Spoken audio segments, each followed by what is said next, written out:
that. Okay, now that will continue.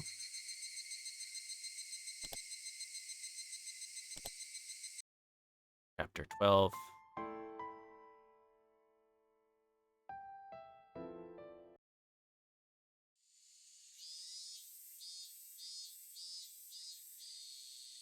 What? Michan, didn't get much sleep either, did you? Did you? Yeah. I went to bed at like 3. I'm a little tired. 3? Hey now, you can't keep staying up late.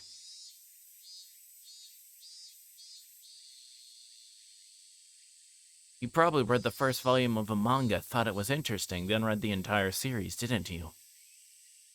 I understand, I've done that before. What? Wait, is it about the mayor? He still hasn't been found? Nope. I went to the Furude Shrine to join the youth group in their search for the mayor.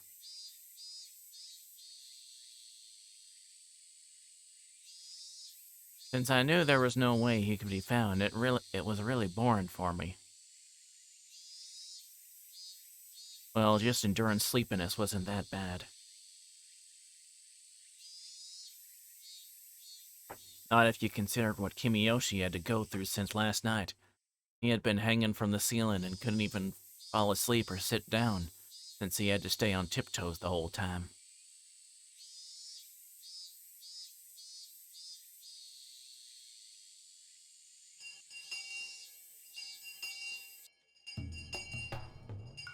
The teacher explained to us that the mayor had gone missing, and asked us if we knew anything. A couple of people said some things, but they were irrelevant. To me, this issue meant nothing. It was all my classmates were talking about. I observed Keiichi. I had no idea if any type of danger was drawing closer to him. We had to call him again tonight, pretending to be Shion. I told him some outrageous stuff last night, so he panicked. But I was sure he'd calm down after a day. That time, I heard a little girl's laughter. It was Rike Furude, the last survivor of the Furude family and their current head. However, she wasn't really treated as one. During the family council, she often draw pictures or take a nap in the hag's bed. He wasn't even invited to last night's meeting. It's hard to believe such a little girl was responsible for part of the curse system. However, even though she wasn't in a respected position as the head of the Furude family, there were plenty of old people who worshipped her as the reincarnation of Oyashiro. I'd heard from someone that Rike Furude was rather odd, and seemed to behave as if she knew she was that reincarnation. Maybe Takano had told me that at the library when she was alive. When Rike Furude became worried about something, the elderly people who worshipped her would make arrangements. Very similar to the Sonozaki family, and it was also the same system as used for the curse.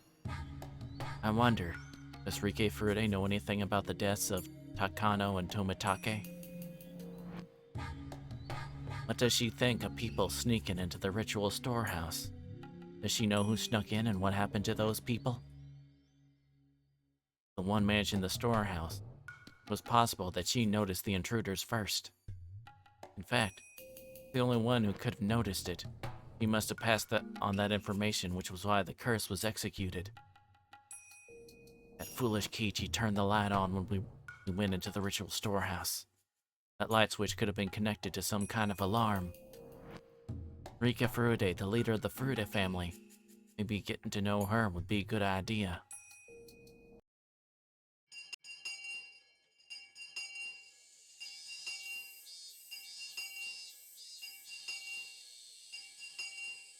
As leader of the Furude family, how much do you know about the incident?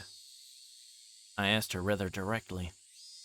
It's hard to tell if she understood I was asking her in place of the Sonozaki family head, instead of as Mion Sonozaki. Are you talking about Tomitake and Takano? Rika answered. The news hadn't been made public, yet she knew about it. Though she looked immature, perhaps she truly was the head of the Furude family. That's the curse of Oyashiro-sama. I already know that. But it's not over yet, is it? Still be two more. Oh wait, no. It's not over yet, is it? There should still be two more. Have you heard about what will happen to them? I tried to be vague to see how Rike Furude would react. I've been thinking that she had nothing to do with the underside of Hinamizawa, since she was always treated like a child. However, Rike had just said things about the incident which normal people shouldn't know anything about. That proved she belonged to the underside's network.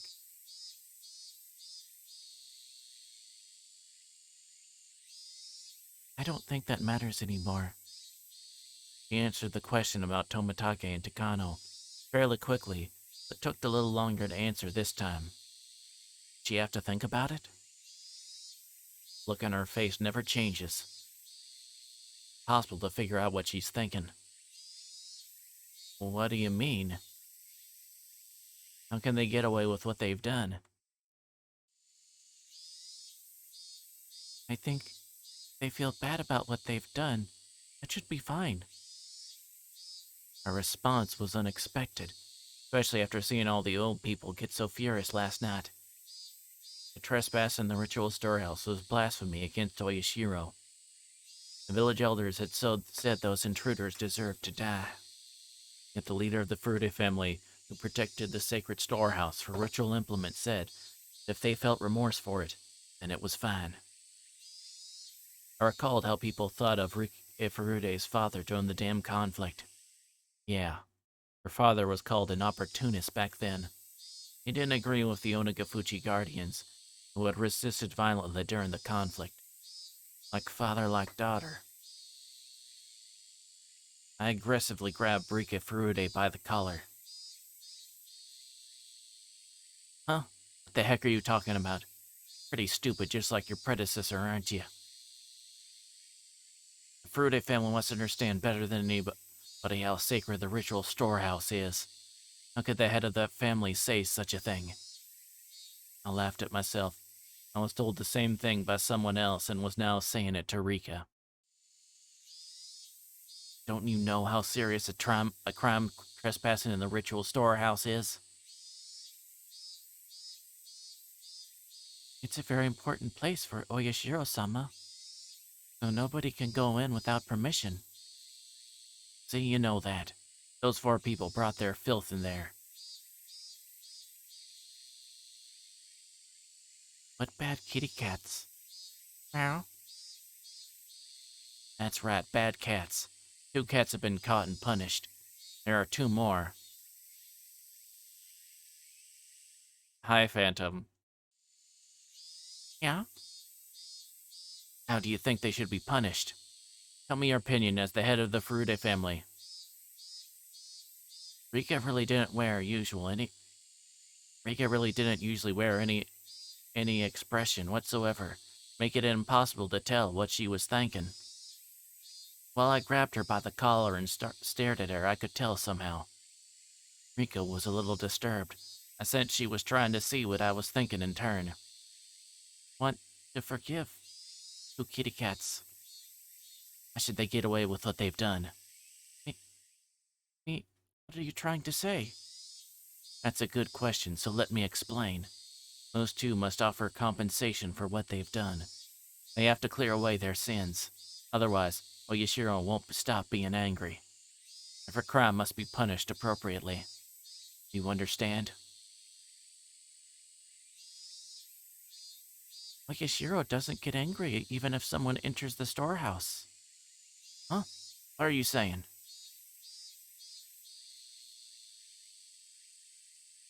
The reason why nobody is allowed to see the ritual storehouse because there are too many scary tools in there. I'm sure people would get scared if they saw them. That's why we don't let people in there. I'm sure those intruders were scared too. I'm sure they feel bad about what they've done. They're forgiven once they feel bad about what they've done. That's not for you to decide, but Oyashiro-sama decides.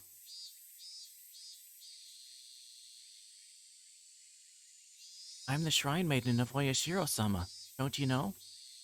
Of course I do. You aren't telling me that Oyashiro told you he isn't angry, are you? Rika nodded yes without hesitation. Can't believe the lies she's coming up with. Lady, you're parading as your sister because you've locked her in a dungeon and killed your grandmother. I don't think you get room to talk about about accusing someone of lying. And I, Kemp.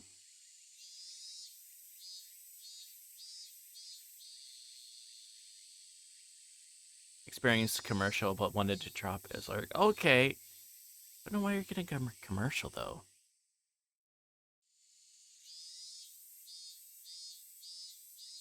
Not surprised, I'm shocked. Huh? That's why your parents died of the curse 2 years ago. Oishiro was angry because they didn't deserve to serve him. That's why he cursed your father. Oishiro would never do that. My father didn't die because of the curse of Oishiro. Ah, am I really talking to the last shrine maiden of the Furuta family? Obviously, Oishiro-sama can't be at peace. You're supposed to worship Oishiro. How pathetic. Don't know why you're so angry, me. I realized he was in a position to know as much as the other two family heads. As proof, she talked about this year's incident as though it was nothing. Yet she could feign ignorance with a serious face. She sure is something. She's even better than me. I slapped her a few times and pushed her to the floor. I shouldn't be any shocked by anything Shion does. She's just gonna do more and more horrible things. Let's strap in and get ready for it. Gird our loins, as it were. Rika, having tumbled downward, looked at me with tears in her eyes. This all happened because you wanted to change the storehouse's lock to something that was easier for you, right? That's true. The old one was too heavy. I talked to Kimiyoshi, and he changed it to a cheaper, lighter one. You left the heavy lock on. Maybe that would have prevented them from trespassing. This is your fault, too. Don't you forget that. Of course, the Kimiyoshi family who actually changed the lock were responsible for this, too. That last part was something I added on a whim. I added to connect Rika's story to the disappearance of Kimiyoshi. I wanted to pressure her psychologically by doing so. The head of the Kimiyoshi family had to pay for his crime. That's why he disappeared. The head of the Furuta family has to pay for her crime too, you know. Rika was still on the floor, tears pouring down her cheeks. Keiichi Maibara is the last one left. I suppose the Furuta family will take care of him. I know anything. You don't need to know anything, do you? You just have to look worried, that's all it takes. That's how it is at our house, too. Anyway, good luck. I don't... Rika hung her head. She seemed to want to say something, but she was afraid that I might be rough with her again. I doubted Riki Furuta was actually at the top of the curse system like the hag was. However, as one of the three family heads, she was a lot closer to the underside of Hinamizawa than I was. By now, that underside was well aware of Keiichi Maibara. I told the elderly leaders of the village yesterday in the meeting that Keiichi was the last one remaining. I just told the head of the Furuta family the same thing, if threateningly. My threat was effective. The curse of Oyashiro should fall very soon upon Keiichi. And at just the right time, would grab my enemy right as he took my bait. The assassin came from the Furuta family, this girl would have committed the same sin as the hag. When that time came, I wouldn't hold back. I was going to make sure she suffered, and then kill her. I've heard of a torture technique where you pound dozens of nails into a victim's fingers. I already found a restraining table and the tools for it. The time comes, I'll pound nails into your fingers. That gruesome anticipation raided for my eyes and scared Rika even further.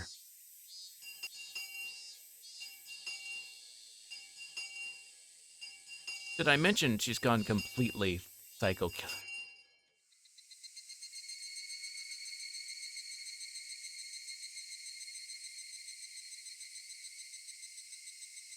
All I'm waiting for is to her to start talking to someone about Huey Lewis in the news.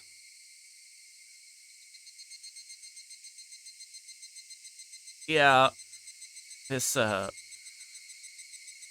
yeah, when the Higurashi series, when they take a turn for they get into the serious meat of the story, they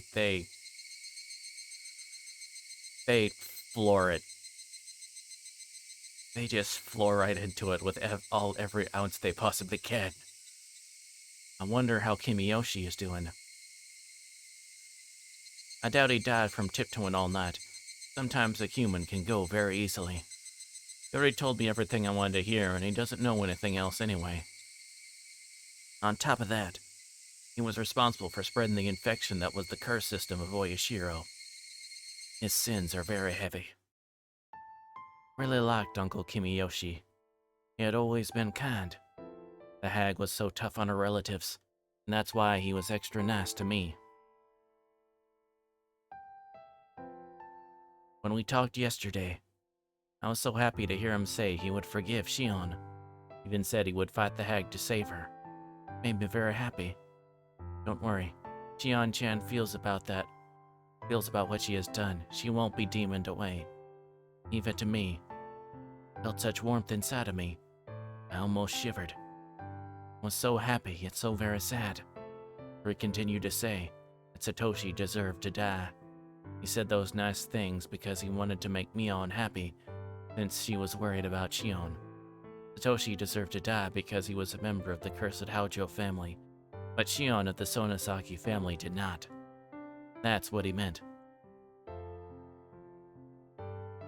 In other words, the leaders of the village, including Kimiyoshi, members of the Houjo family, are more contemptible than insects. They didn't care if they lived or died. Their sin was not only that they despised the Houjo family so, but also that they let that hatred infect the rest of the village. Therefore, everyone in the village deserves to be a victim of the curse of Oyashiro-sama.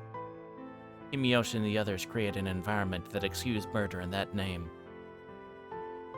If that was so, Takano and Tomitake hadn't committed the serious crime of trespassing in the ritual storehouse, then Satoko, the last survivor of the Houjo family in Teppei Houjo, who has been hiding in Okonomiya, might have been the victims. Satoko Houjo.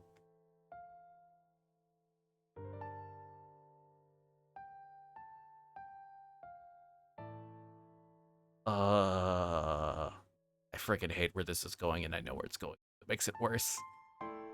He was always around Satoshi. Expected Satoshi to help every time she cried. You mean like a little sister might do? For her big brother. What? Big brother? He was one of the people who cornered him. Satoko wasn't that much of a burden. Satoshi wouldn't have killed his aunt. Somebody sold Satoshi to commit that murder, to hide the evidence of his connection to the mastermind. Satoshi was demoned away. That's what Oishi thought. Satoshi hadn't killed his aunt. Maybe he wouldn't have been chosen as last year's victim. Because the commands were vague after all. The curse of Oyashiro fell upon the Houjo family as a whole. Didn't matter which member of the family died. His aunt had a terrible reputation in the neighborhood. Didn't communicate with her neighbors. She was always throwing fits. There was nothing nice about her in any way. Even if Satoshi didn't kill her, the curse would have fallen upon her sooner or later. Their aunt was the first victim. There needed to be another Haujo to calm the curse. According to a rumor, their uncle was living somewhere in Okonomiya with his lover. However, Okonomiya was a little different from Hinamizawa. The Sonosaki family was powerful there as well, of course, but it would have been more difficult in Okonomiya to demon someone away. So naturally, Satoshi and Satoko, who were still in Hinamizawa, became the targets. One should be cursed. That was simple. Satoko, of course. He was snobby and lacking in manners. Everyone in the neighborhood liked Satoshi, even if it was the son of the Haujo couple who betrayed the village during the dam conflict. Compared to Satoko, he didn't deserve to die. Therefore, the actual victim of last year's curse should have been his aunt, and Satoko.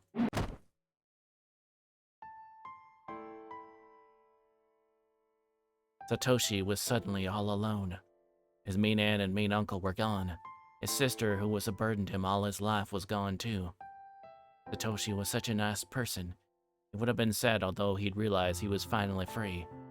But time would heal him. I'd even help.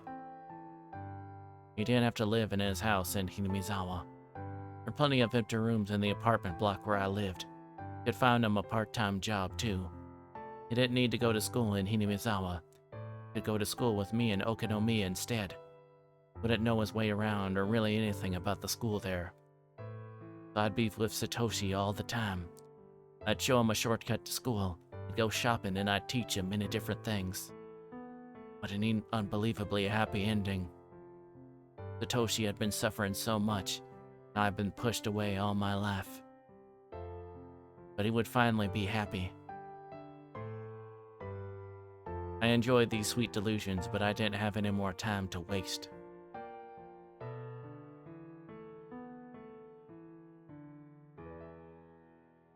In case it's not obvious, Dion here is a great example of what's called a distrustful narrator, which is very self-descriptive in terms of what it is.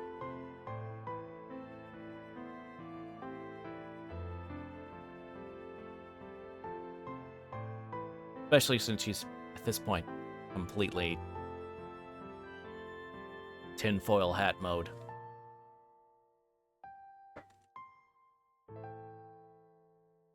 I was sure there were plenty of old people who had been trying to get a hold of Oryo all morning, and who were going to try to catch me after I got home from school. Actually, the phone had been ringing constantly while I enjoyed my happy thoughts. When I answered the phone, I casually listened and replied, I planned. Keiichi is now known as the next curse victim within the underside of Hinamizawa. I also tried to let them know that the disappearance of the village chief had something to do with the fact that he changed the lock on the ritual storehouse, his door. The authorities in the underside came to realize the seriousness of trespassing in the storehouse. After all, one of the heads of the 3 families got punished. The phone calls was from Oishi. He'd also heard about Kimiyoshi's disappearance, and he knew it had something to do with the changing of the lock. I'm impressed. He has some pretty good sources. All he can do is catch whatever information he can get. There's no way for him to find out where it's coming from. It's a trap! Hi, chicken. I'd call Keiichi again later tonight. Some of the more aggressive villagers may have already started to take action around him. I'm sure that by now Keiichi is feeling the danger that's coming toward him. I have to be careful that he doesn't get killed easily. If I can catch the enemy before they bit Keiichi, I can use him again as bait. Keiichi. I haven't known him for that long. He's funny if not intelligent. He'll never replace Satoshi, but I do think he's fun to be around. There's just one thing I don't like about him. He rubs my head far too often. His hand is as warm as Satoshi's hand, which is why I can't stand it. That's about it. Keiichi isn't Satoshi's enemy. I don't hate him. He's fun to be around, but I wouldn't shed a tear for him if he became a victim of the curse. I won't prevent Keiichi Mabara from being killed, but I won't kill him myself either. I'd made arrangements for the curse to fall upon him, but but I never told anyone to kill him. Well, suppose I did tell Rika Furude to take care of Keiichi Maebara. Wait a minute. With Satoshi, doing exactly the same thing as the hag did. I'm using the exact same system that killed Satoshi. Just using him. I told people to let the curse fall upon Keiichi, but I've been giving him appropriate warnings. Going to help him if he tries to live. If I catch all of my enemies, maybe I'll let him loose. He's different from Satoshi. Satoshi was tricked into killing his aunt, and was killed himself afterwards so there wouldn't be any evidence remaining. I won't kill Keiichi. That's how I'm different from the hag.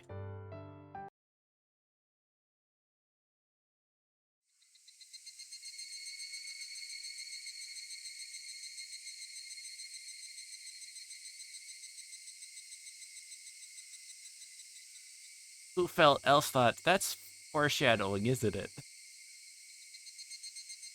Evening was turning to night. I had to get dinner ready. I had to eat so I'd have enough strength to take revenge. This place was far from the town.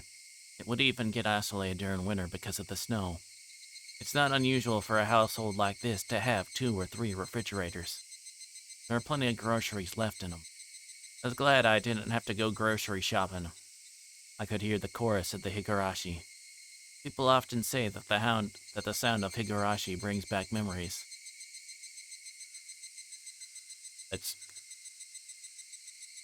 Higurashi is a Japanese word for cicada.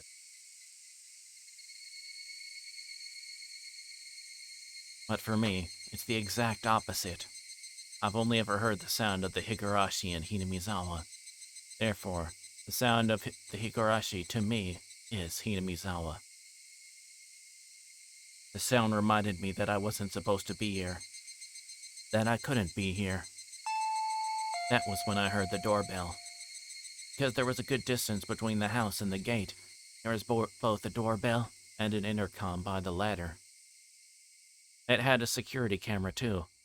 Something as modern as a security camera monitor. This old-fashioned kitchen looked rather strange.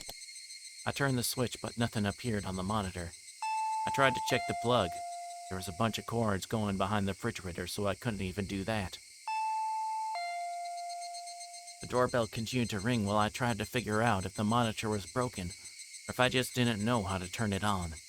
Only felt like answering the door depending on who it was. It would be easier to pretend to be out. That wouldn't help me. I was waiting for my enemies to show up. I couldn't just hide myself in that case. The hag was supposed to be sick, and in an extremely bad mood. My brother sent word out that she didn't want to see anyone. Who could it be? I made up my mind and turned the intercom on. If it was someone I wanted, I could just turn whoever it was away. But I had to act normally so I wouldn't arouse suspicion. I had to act normally. Yeah? Who is it? Hello. She didn't tell me her name, but I recognized her voice. Rika-chan, what are you doing here at this time of day? I ran out of soy sauce. So could you share some with me? Soy sauce? I almost screamed, but I controlled myself. I took a moment to think about the situation. Hinamizawa was far from most stores, so sometimes neighbors would share seasoning and stuff with each other. The village sometimes got snowed in during winter. The Furude shrine was quite far from this house. Rather odd for her to come all the way here on her bicycle just to get some soy sauce. Maybe she was using it as an excuse. Maybe there was something she wanted to talk to me about. That was when I noticed a piece of paper that was on the refrigerator door next to the intercom. We still have plenty of homemade soy sauce in stock. Feel free to come to the Sonozaki house if you want some. The hag must have given that flyer to everyone. One of our relatives sent her a barrel of soy sauce. If you want some, bring a container. That's what the flyer said. I see. This would explain it. There's a handwritten note on the bottom of the flyer. Soy sauce is in the storage area under the floor. Give them as much as they want. The storage area beneath the floor. When I opened it, I saw a barrel of soy sauce alongside a funnel and a ladle. I I want Rika to notice anything suspicious at this point. So I had to share the soy sauce with her. Sure. Did you bring a container? I brought a soy sauce bottle. Okay, come on in. I'll be at the front door. As I headed there, I heard the doorbell ring again. The gate is locked from the inside. I can't open it. Ah, that's right. Sorry. I'll be right there. Just hang on. People didn't pay much attention to safety around here in Hinamizawa. People didn't think too much about locking the doors. But as someone who's lived in a town, I've always locked everything. To let Rika Furude in, I'd have to go outside. Good evening. Good evening. Rika smiled at me. He was holding a huge soy sauce bottle. He acted like I never yelled at her, got violent with her, or made her cry at all today. Or perhaps she came to curry favor thinking that she angered me. I invited Rika to the front door. I told her to wait for a moment and tried to take the bottle. But Rika took her shoes off and walked into the house with the bottle in her hands.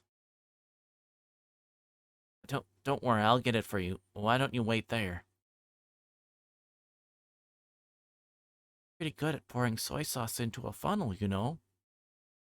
She looked at me as if begging. I guess she wanted to pour the soy sauce into the bottle herself. I didn't want her to come into the house, but I suppose I didn't want her to wait there alone either. She came to the kitchen with me. I could keep my eyes on her.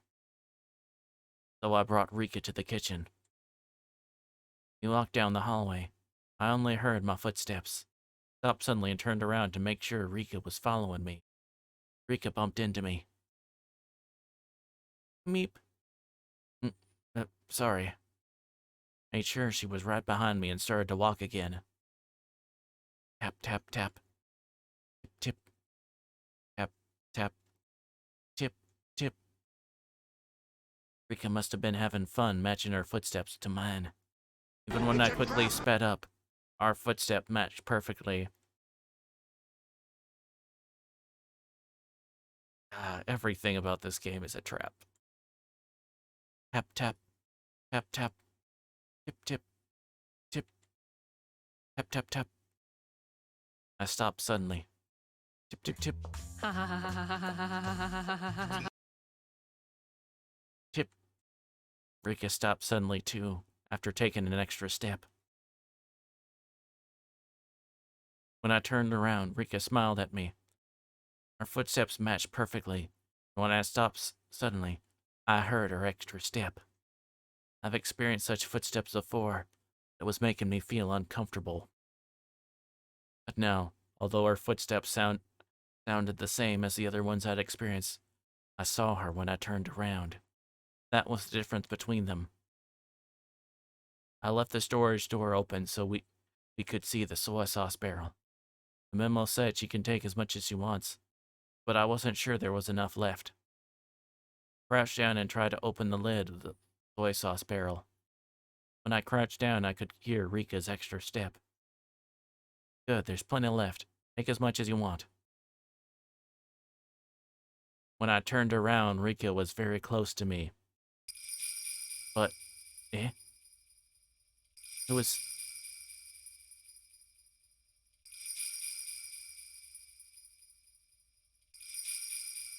This is about to go downhill very, very quickly. Who was this? I saw Rika, but it wasn't Rika at all. Sadly, there's no way we could stop it. It was like when I switched with my sister. The outside was the same, but the inside was different. Did Rika have a twin sister? I was confused for a moment. That was when Rika sprayed something from a small bottle into my eyes. Huh? Fuck you! Fuck you! Fuck you! Fuck you! Huh? I felt a terrible pain in my eyes. Suddenly tears poured out and my nose started to run. She got the Dale Gribble pocket sand attack. Pocket sand. I couldn't stop sneezing either. I stumbled around covering my face. I then realized I was attacked. Kept my eyes tightly for a moment, then opened them again. Rika was about to grab my hair to drag me down. Rika was about to grab my hair to drag me down onto the floor. When Rika saw me open my eyes, she sprayed at me again. I shut my eyes to avoid the spray, but my nose still breathed in the substance. I avoided the pain in my eyes, but the tears, the running nose, and the sneezing continued. So I went up to him. Yes? And I stabbed him 37 times in the chest. Carl, that kills people! Oh. Shit. My brain isn't working quickly enough.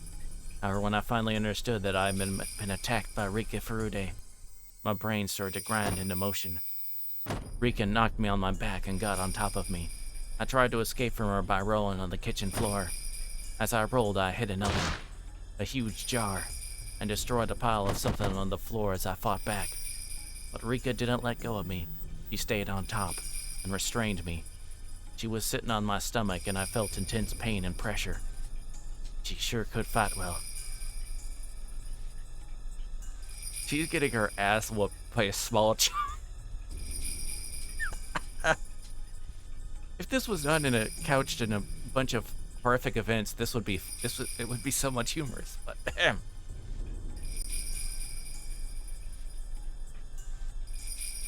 Teenage girl get whooped by small little girl.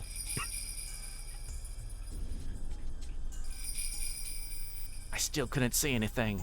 Rika had the upper hand, my eyes were shut, and I was in real danger. So I tried to blink. I saw Rika's expression. I didn't know Rika all that well. Only knew her from the few times we met when I went to school as Mion. Things I've heard from other people. But as far as I knew, there was no way Rika would ever do something like this. This is just impossible. Impossible. Oh, I can't fill my head with that word. I have to calm down and figure out what to do next. I've made too much of a mess to even think. I tried to peek at her face again. She still had the spray bottle in one hand. What I didn't expect was the thing in her other hand. How could I mistake it for anything else? It was definitely a syringe. When Rika realized I regained my eyesight, she pointed the spray bottle right at me and let loose with it. I shut my eyes tightly and tried to ignore the pain. That was when, even though I was blinded, Rika made a miscalculation. She had sprayed at me from such a close distance that she inhaled the substance as well. I heard Rika sneeze and realized that it was my chance. But if I couldn't see, I knew she was right there. I hit Rika's face a few times. When I felt Rika's weight shift, I escaped. I then got my stun gun ready. Rika must have inhaled just a little of the spray. He wasn't sneezing anymore and was glaring at me. Hey, are you picking a fight with me? Want me to wreck you? Rika's expression didn't change, but I was sure she was disappointed that her surprise attack was a failure. Rika flinched just a little, but she was still holding the spray bottle and aiming it at my eyes. She was trying to use the spray first, and then give me the shot. I didn't know what was in that syringe, but it was a clear liquid. Hello, Foxglove. It had to be something bad. He wanted to take my eyesight, get on top of me, and then give me the shot.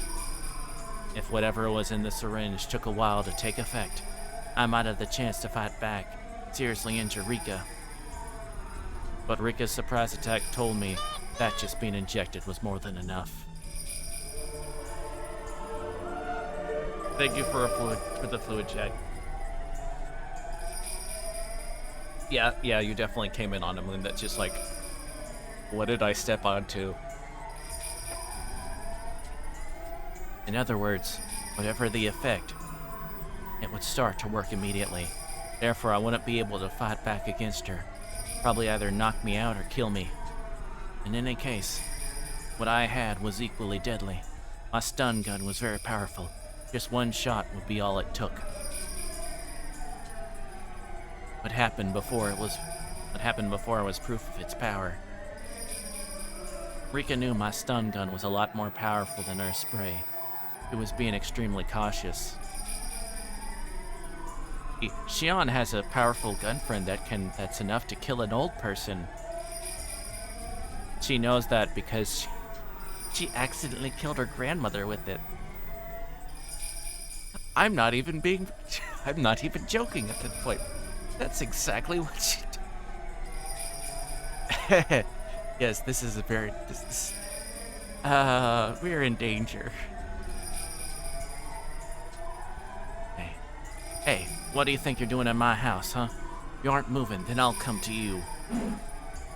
I threw a pile of newspapers at her. The pile wasn't tied together, so the newspapers flew all over Rika. I jumped at her immediately after. I shoved my stun gun into her and pulled the trigger. Rika spasmed and fell to the floor. Fool. Hesitating in a fight where a single blow wins. Only amateurs just glare at each other. You don't have a single clue about how advantageous the first strike is when a single blow can decide everything. The spray bottle rolled on the ground, but she still had the syringe. Rika was down, but I couldn't let my guard down either. I kicked her in the side and clambered on top of her. I took the syringe. I held Rika's arm down and gave her the shot. My actions could hardly be called gentle. I injected her violently. I injected everything that was in the syringe. Rika began to convulse. I stood back and watched for what would happen to her body. Of course, I still had my guard up. While I assumed that the drug would incapacitate her, I didn't know exactly what kind of reaction she would have. Look at you. Did you really think you could defeat me? Think again. After a few more convulsions, Rika unsteadily got to her feet. That's ridiculous. How can she even stand? I looked at my stun gun. Damn it. Power was on the lowest setting. Maybe if it had been readjusted when we were rolling around, on the ground. I changed the setting to maximum. Rika turned pale and started sweating all over. I didn't know its exact effects, but if Rika had given me the shot, I'd be the one experiencing her symptoms. She looked really sick, so obviously she must have been feeling awful too. She couldn't even focus. She was wobbly and had her hand on the wall. She'd lost her balance and it must have been hard for her to even stand. She didn't look so brave anymore. Rika wobbled some more and moaned as if she was about to throw up.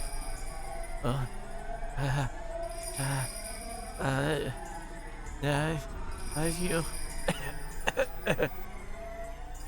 Rika looked scary as she moaned and wobbled. At the same time, she looked kind of funny too. Certainly, she hadn't even dreamed she'd be getting the shot herself. As the man sows, so shall he reap. That's what you get.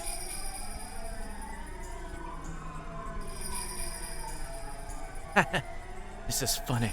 So funny. But please don't throw up here. Go to the bathroom, okay?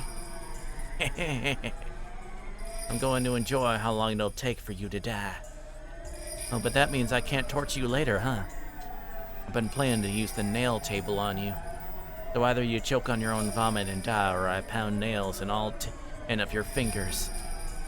I wonder which it'll be. Okay, I know. Let's move to the underground shrine storage. I'll put you to sleep so I can move you there, okay? Emotional damage. Yep. I walked up to Rika, my stun gun making popping sounds. When Rika saw the sparks from the stun gun, she moved to grab a huge kitchen knife. Oh, are you still trying to fight back? That makes things more fun. I have so much I want to ask you. Suggest you back down. Well, actually, even if you do, you'll go through the same misery anyway.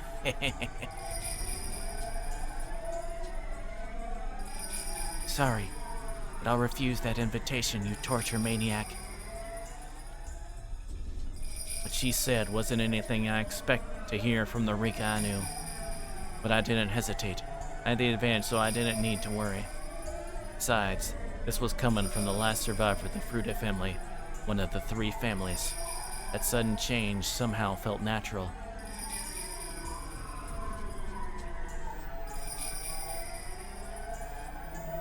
Compared to what the 3 families have done, this is nothing. Thank you for that high praise, though. I should be proud of myself, huh? So, are you seriously thinking about fighting me with a knife in that condition? You can't even stand straight. You're right. Like you said, I'm at my limit. If that means getting captured and tortured to death by you, then sorry, I'm taking my leave. Taking your leave? Try it if you can. It was clear who held the advantage here, but despite that, an odd thrill filled both of us. "We lost our minds" wasn't a fitting phrase for the people of Hinamizawa. It was a feeling of release when modern demons could stop pretending to be human. Yeah, this was a mad banquet of demons with a savoring of blood and devouring of flesh. Attended by the head of the Furude family and the head of the Sonozaki family, the old families whose blood is the closest to the madness of the demons. I stood in front of the hallway as to block her escape route. The windows had grates and the door had a safety chain on it. If she turned around, I'd hit her with my stun gun. In this situation, what did Rika Furude mean by taking her leave? Rika got her knife ready. I know what's gonna come. I'm sorry. Rika got her knife ready. I expected her aim at the stomach when she attacked, so I took its stance with my stun gun ready in my hand. Rika, however, suddenly turned around. Carefully watched to see what her next move would be. Rika put the handle of the knife to the wall and held it in place.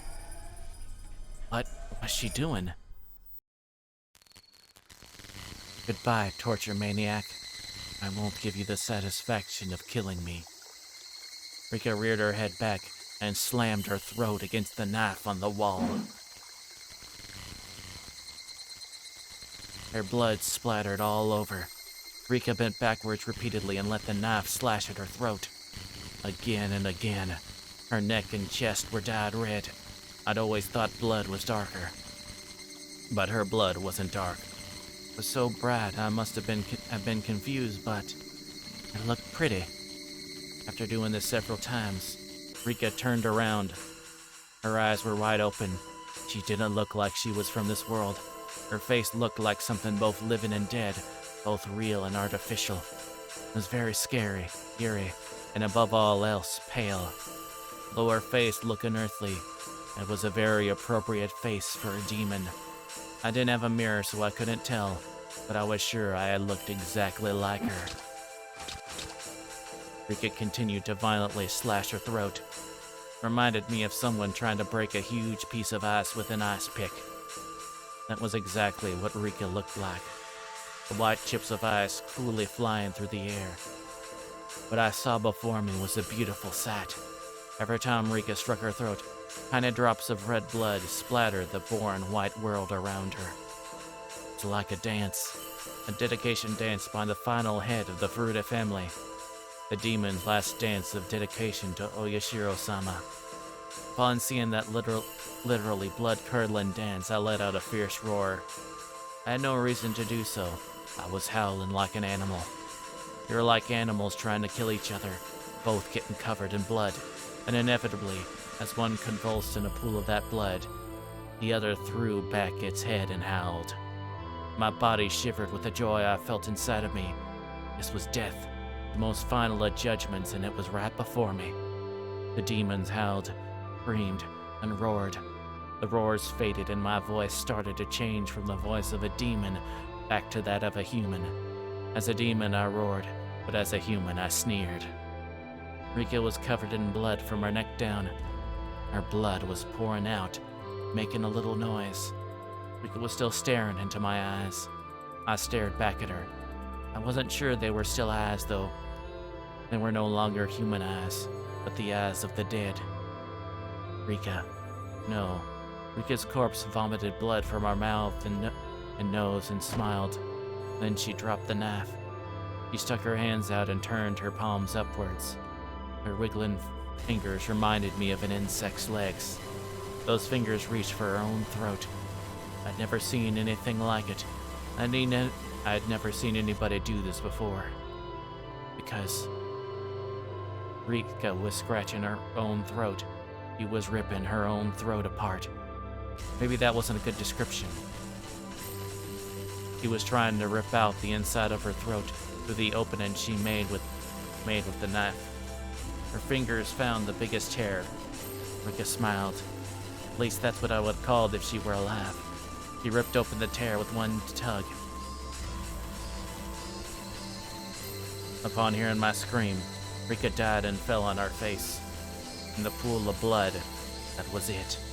She didn't get up again to show me her throat. I stepped back from Rika Furude's body and bumped into the wall in the hallway. Ah! I roared again in admiration of the ritual dance of dedication of the head of the Furude family. Joy ran through my body and my blood rushed through my veins. I won! I won! I defeated her. I then realized I disposed of the heads of the 3 families, the core of the curse of Oyashiro. Everything was finally exposed. The curse of Oyashiro and its masterminds were all exposed. I disposed of the leaders of the 3 families who all killed Satoshi. The head of the Sonozaki family died of a heart attack. She was at the bottom of the well along with the wheelchair. I apprehended the head of the Kimiyoshi family. He continued to tiptoe until he died. The head of the Furude family died in a way that was perfect for the final head of the 3 families of Onigafuchi. I did it. Accomplished my mission. I defeated all the masterminds who killed Satoshi with the curse. Every one. Satoshi, you were powerless. You didn't have the means to fight back. Those evil people simply sneered while they let you die. After marking you as a member of the cursed Haujo family, I will never ever forgive them. They believe you deserve to die because you were one of the Haujos.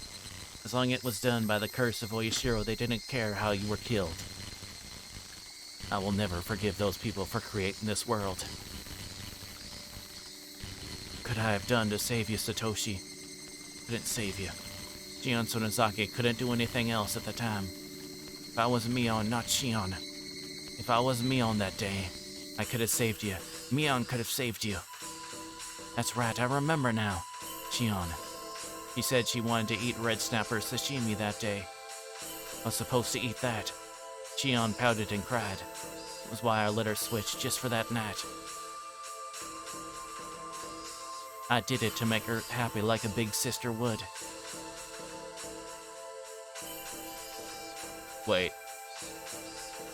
Shion was never treated well, so I felt bad. That was it. I was being a good sister, that was it. When morning came, the world had been turned upside down and it had remained so until today. You weren't twins anymore. The one with the demon was Mion, and the one without the demon was Shion. What was that supposed to mean? Wait. Mom, listen. I'm Mion, not her. You can tell us apart, right, Mom? Look, can't you tell I'm Mion? Come on, everyone, tell me I'm Mion. I'm Mion. Don't call me Shion. I'm Mion, I am. Then I realized, you knew, didn't you, that the relatives weren't gathering for a simple party that night. You knew. No, I didn't. I really didn't know. How can you say that? You were so persistent that day. Said you never eaten red snapper before, so you really wanted to try it.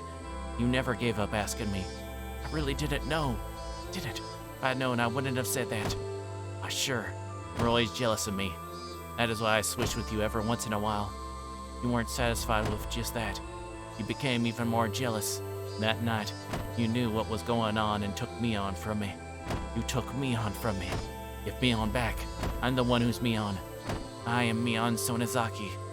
You were Shion this whole time. Don't call yourself Mion, you imposter. I kicked the bars of the cell repeatedly while I roared. Compared to my roar, the metallic noise of the bars sounded like the cry of a little puppy. Oh. So Shion is Mion.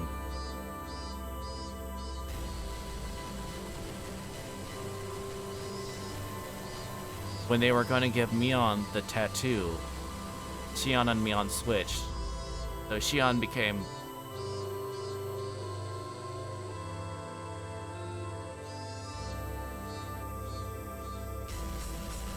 Maybe if I read more, it'll make more sense to those that are...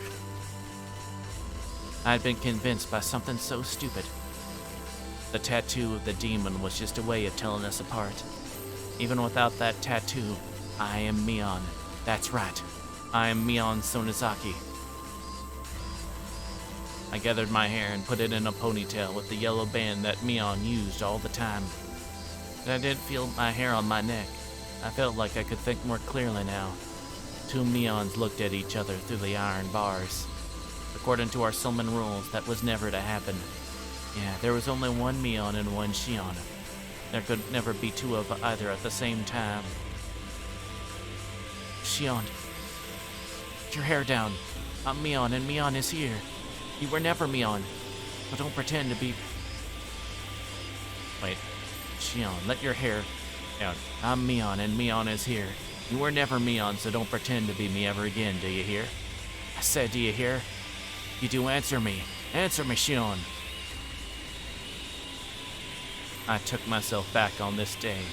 Shion admitted she was Shion. How wonderful it is to be Mion. I feel great. Can think clearly now, because after all, Mion is capable of anything. Unlike you, Shion. How dare you pretend to be Mion? Do you have any idea? Shion? Yeah, sis. Shion called me sis. And so, I was Mion. The demon who had been asleep deep inside of me was finally allowed to wake up. The demon roared and my whole body shivered to express its joy. Shion, you committed a great sin. You were Mion until now. You were in a powerful position as Mion of the Sonozaki family. Yet you didn't even try to rescue Satoshi. You had millions of chances of saving, but you chose not to do anything. I won't forgive you. I'll never forgive you. I could have saved Satoshi. You took him from me and you killed him. I'll never forgive you for that. Shion was shaken on the other side of the bars. I will kill you. I'll kill you in the best possible way. Starting today, I'm gonna think of the best, most gruesome way to kill you. Shion, you better spend every minute fearing what's coming to you. I won't just kill you. I'll make sure your death is long and miserable. And after you're dead, I'll throw you into the well. You better apologize to Satoshi when you get there. This is what you get for pretending to be me. Do you hear me? That's your sin.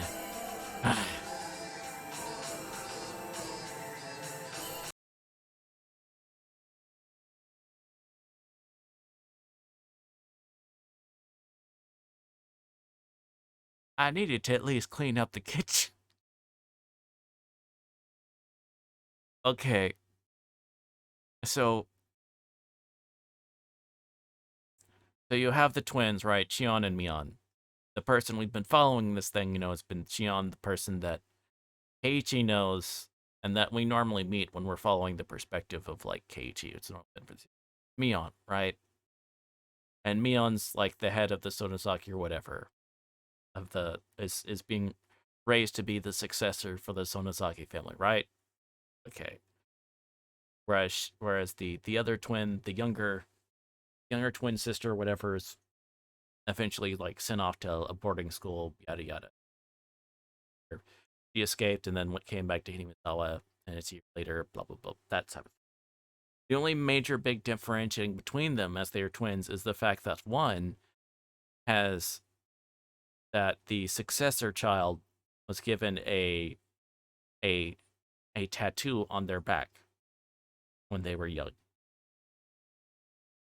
A tattoo of a demon. So that would be the marker, whatever, and to kind of, like, for everyone, so it's clear, because otherwise appearance, they could switch appearance, and which is what they did.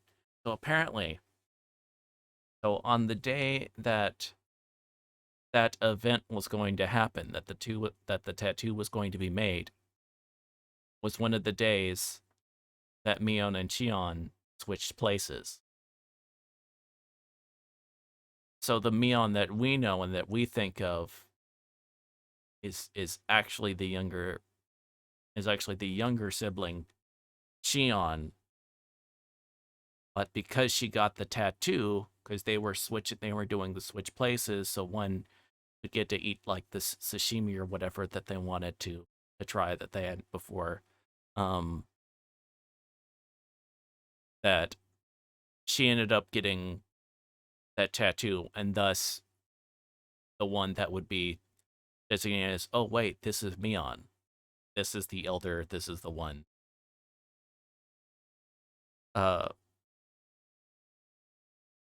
This is the one that's going to become, that's the successor. And then there's, but whereas the character we've been following was actually the one that was born Mion. She was just switching so her sister could try some stuff or whatever. So she didn't get that tattoo. So everyone to this day she's in it. She became Shion effectively. So she's the one that gets sent off to boarding school and kind of got the short end of the stick on stuff.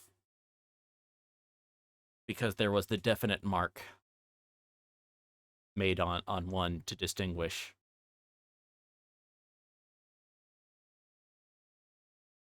Okay. I think we all, okay.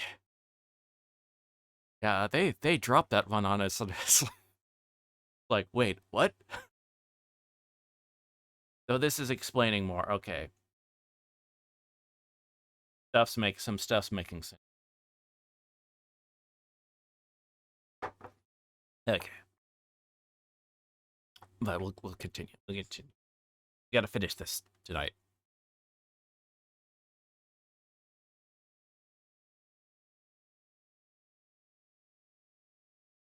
I needed to at least clean up the kitchen. While I was putting old newspapers on the floor to absorb the blood, the phone rang. I didn't want to answer, but maybe I should. I could answer it and talk to whoever it was. Hello, this is the Sonozaki residence. Thank you for answering. This is Haosho calling. I was surprised to hear the Haosho name, but I realized right away that was Satoko. Oh, what's the matter, Satoko? Satoko. Don't. Sorry to call so late. Is Rika not there with you? Ah, yeah. Ever since Satoko Haosho was abandoned, she had been living with Rika. Of course, she'd get suspicious that Rika hadn't returned yet.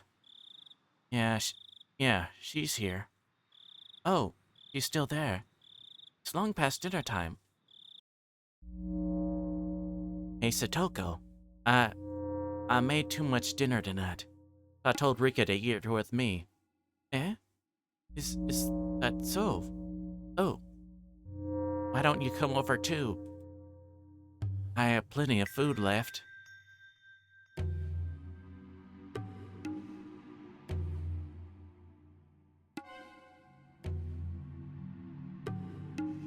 Admiral Akbar, what do we think? It's a trap! My thoughts exactly. Rika has already started eating. Oh, Rika? Alright, I'll clean up a little and then head out. See you shortly. Okay. I'll be here. See ya. Click.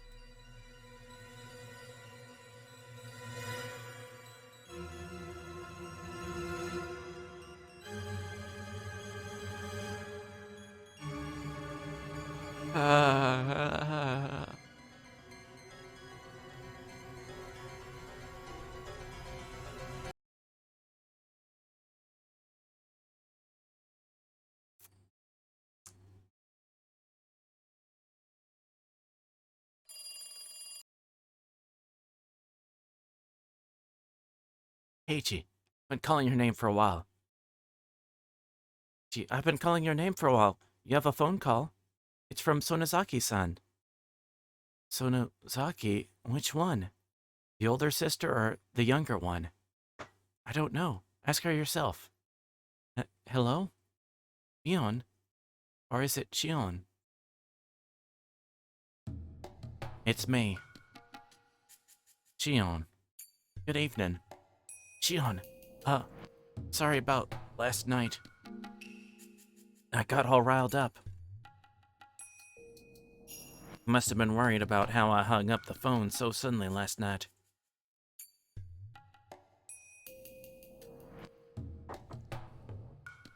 We're tied to the same fate.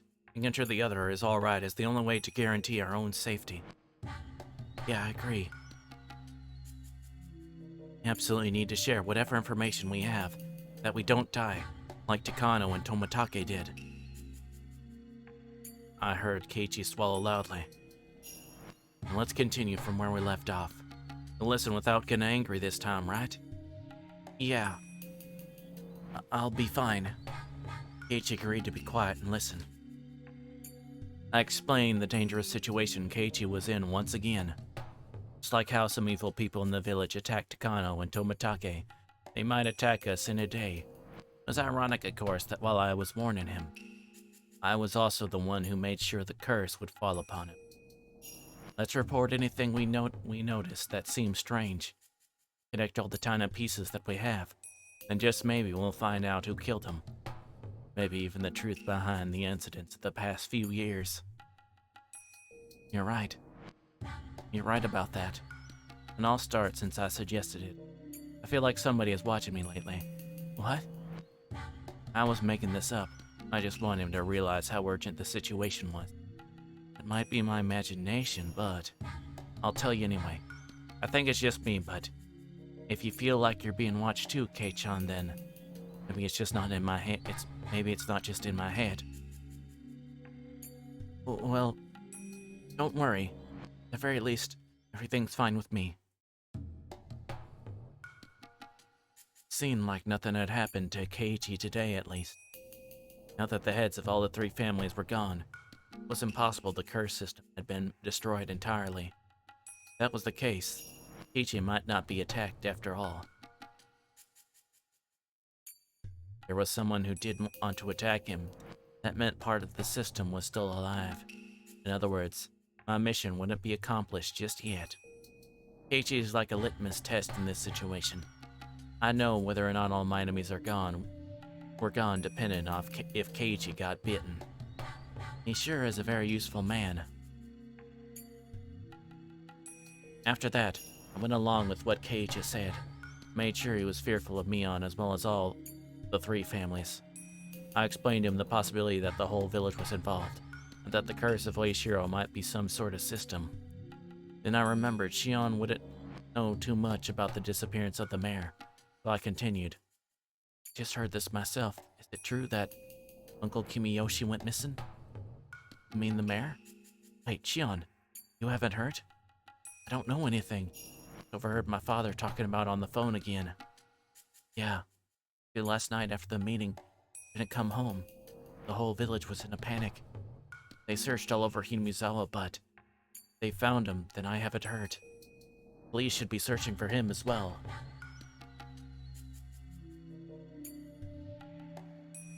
Didn't you tell me something that important right away?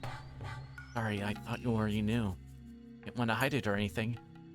Kei-chan, what should I do? Wrong. Tell me. We're not keeping secrets from each other, right? Sorry. Well, didn't mean to hide it. Just that, well, conversation got turned around and the same side, right? Won't get mad, so just tell me. Hey, old Kimiyoshi, told him everything. Old Kimiyoshi? He's someone you feel comfortable confiding in, Shion. Yeah. He would. When I was little, he was really nice to me. All I did was play tricks on him, but he would always just smile. He listened to anything I had to say. He was such a kind person. Calm down, Shion. It's not like he's dead, right? Don't lose heart so easily. Keiichi tried to make me feel better, but he had no idea what was actually going on. It really made me laugh. That night, I told the mayor we snuck into the ritual storehouse. Also that someone saw us and it was out to get us.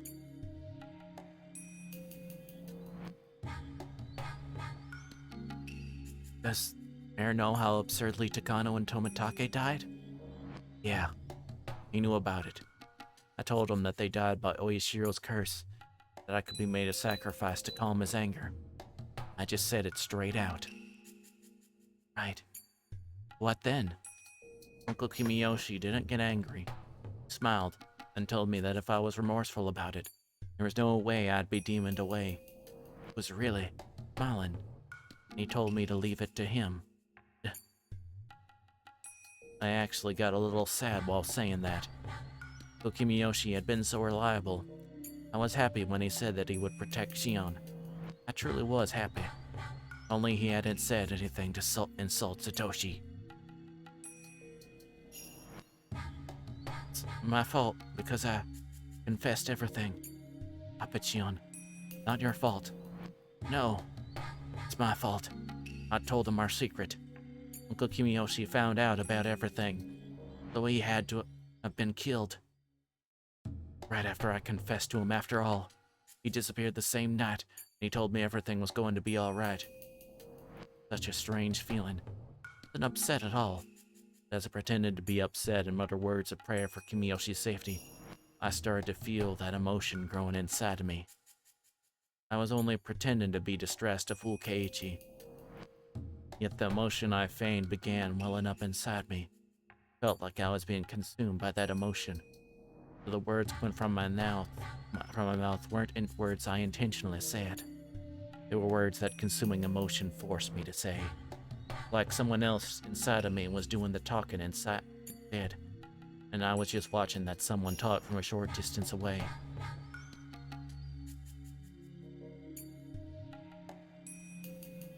Should never have told him. All of this should have only been our fault. Only the four of us. Wasn't something I should have told someone else. Got killed because I told him. Got killed because he knew. Got killed because I confessed to him. I did not hit her. It's not true. It's bullshit. I did not hit her. I did not. Oh, hi, Mark. Oh, hi, Lock and Load. Come on in. We're having fun with lots of murders. Hey, stop. If they were doing that, then they would obviously have killed you before killing the mayor. Doesn't make sense. You or I should have been killed first. Why would other people die before us?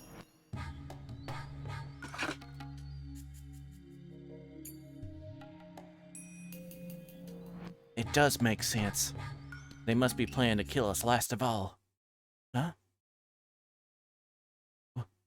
What?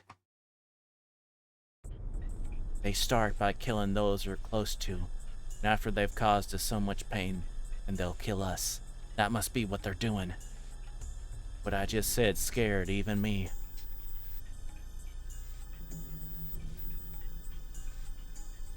Killing our loved ones first to harm us emotionally, and only then kill us at the height of our suffering. Felt something crawling up my spine. It's awesome. It's an awesome idea. I must not be human anymore. I really am a demon. A human would never think of such cruel things.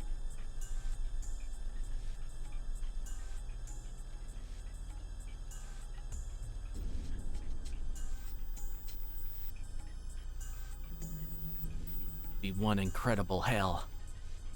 Your close friends dying one at a time after being tortured. And after all that, you yourself get killed. Great way to destroy someone's life. Was I getting so excited about this? Because I could get going with that plan right away.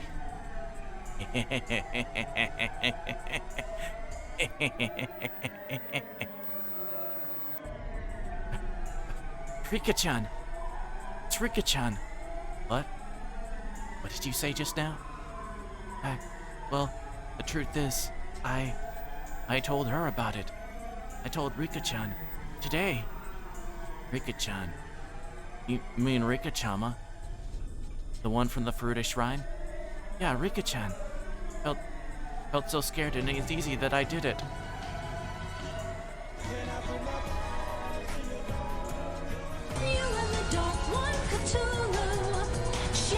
Adventures and smiles. It's a magical bond two hands can share. Soon the whole world will be made aware of you and the Death Lord Cthulhu, making the world a better place. Together you will have so much fun, sending all my stupid friends to oblivion. You and the Dark Lord Cthulhu, bitches.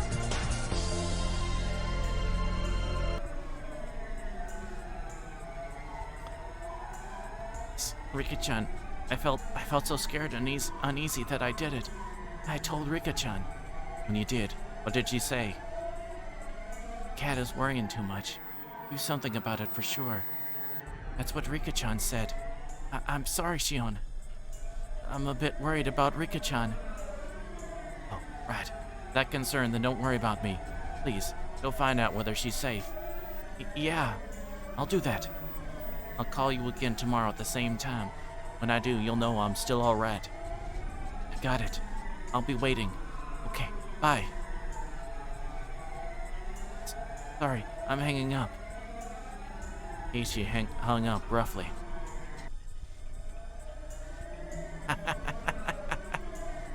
What a hilarious conversation with Keiichi. Everything was just too damn funny. Keiichi Maibara, go ahead and struggle helplessly. Run all over the village and see if the curse is still alive. Go ahead and see if my enemies are still around. I laughed for a while and then calmed down. I'd already got rid of the bicycles and shoes belonging to Riko and Satoko. My house was, for the moment, taken care of.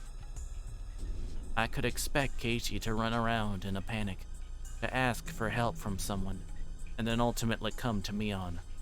More than likely, the youth group would end up looking for Rika like they did with the mayor.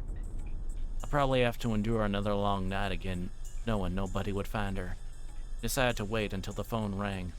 I killed time by watching TV until it did.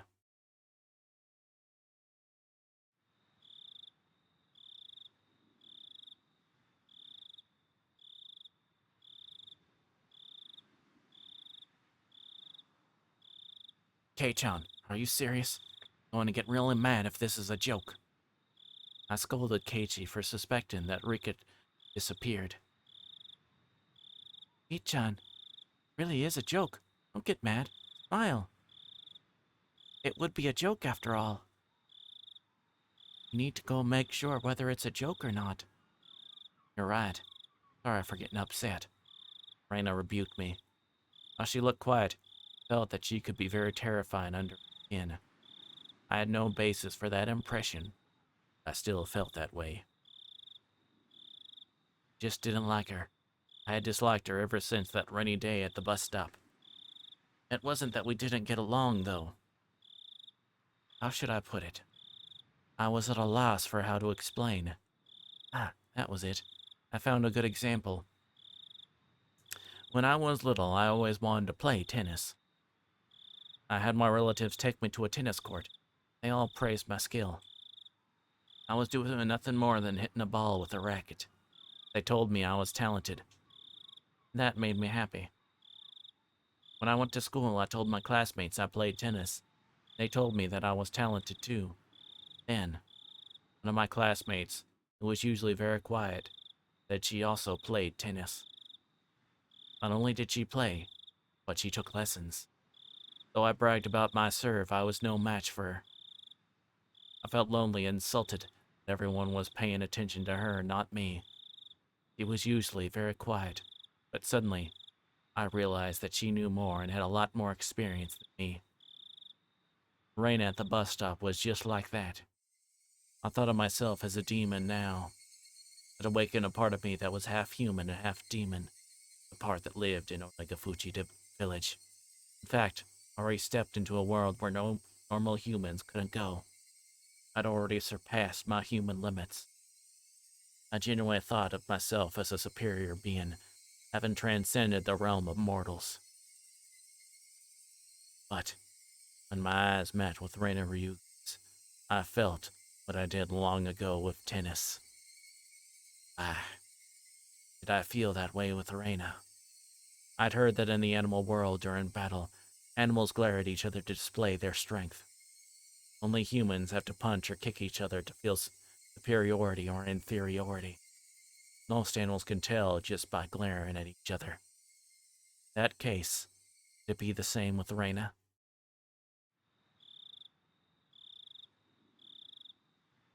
Mi-chan, are you okay? Yeah, sorry. I haven't slept since yesterday, you know. Sorry.